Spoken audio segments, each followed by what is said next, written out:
L'accueil familial, c'est une autre façon d'accueillir les personnes âgées ou les personnes handicapées, les adultes handicapés, qui soient différentes du maintien à domicile ou d'entrer dans une structure.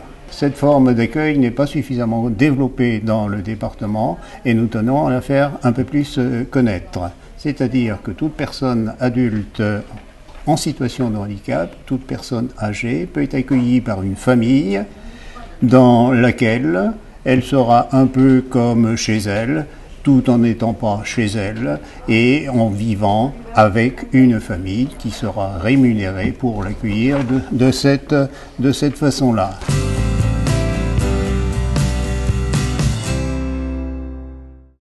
Nous sommes devenus accueillants familiaux par choix. Les qualités pour être accueillants familiaux, donc être à l'écoute des personnes, être humain, ce qui me semble important. Disponible. Être disponible.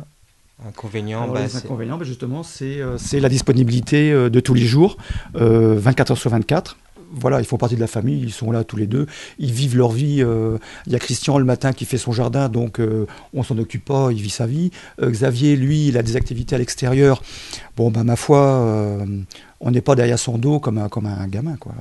Pour pouvoir avoir une prise en charge individualisée de la personne âgée, donc il fallait avoir du temps, il fallait être à l'écoute, ce qui malheureusement n'est pas toujours possible en maison de retraite parce que il y a beaucoup de personnes.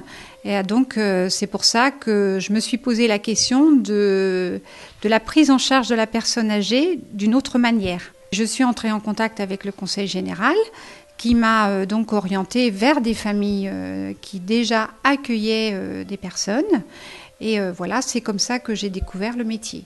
Par rapport aux qualités requises pour être un accueillant familial, je crois que c'est avoir beaucoup d'humilité. Pour moi, c'est être à l'écoute, c'est beaucoup de disponibilité, ne pas faire à la place, mais je dirais c'est accompagner tous les jours dans les besoins du quotidien.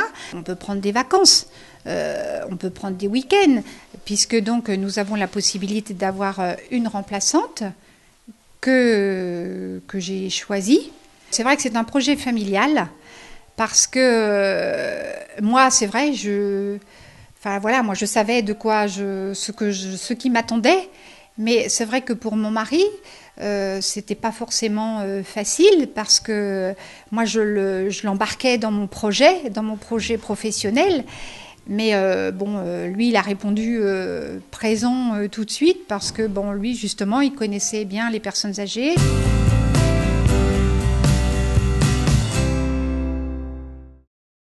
C'est convivial, la vie est plus conviviale dans une famille que je pense, dans un centre, à mon avis.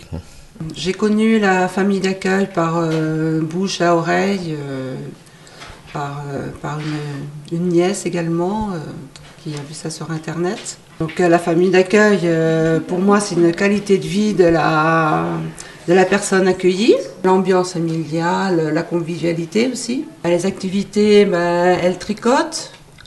Elle aide un peu à la cuisine, l'épluche et légumes, elle aide. Et puis les activités, elle sort avec la famille d'accueil également. Donc pour elle, c'est quand même mieux. Elle est moins seule que quand elle était chez elle, comme la famille d'accueil s'occupe toujours d'elle. Je viens la voir régulièrement, de ce côté-là, il n'y a pas de problème. Je l'appelle souvent et je peux même l'emmener, on va se promener, elle vient à la maison, elle fait un peu ce qu'elle veut. Hein.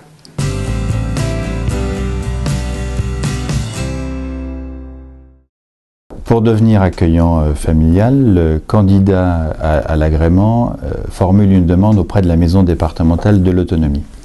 Donc cet agrément est délivré par le président du Conseil général et a une durée de vie de 5 ans.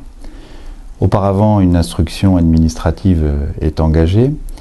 Elle consiste notamment en une visite au domicile de la personne qui souhaite accueillir une personne âgée ou une personne handicapée chez elle, afin que l'on vérifie si les conditions matérielles d'accueil sont réunies Mais également, cette visite a pour but de vérifier les motivations du candidat à l'agrément.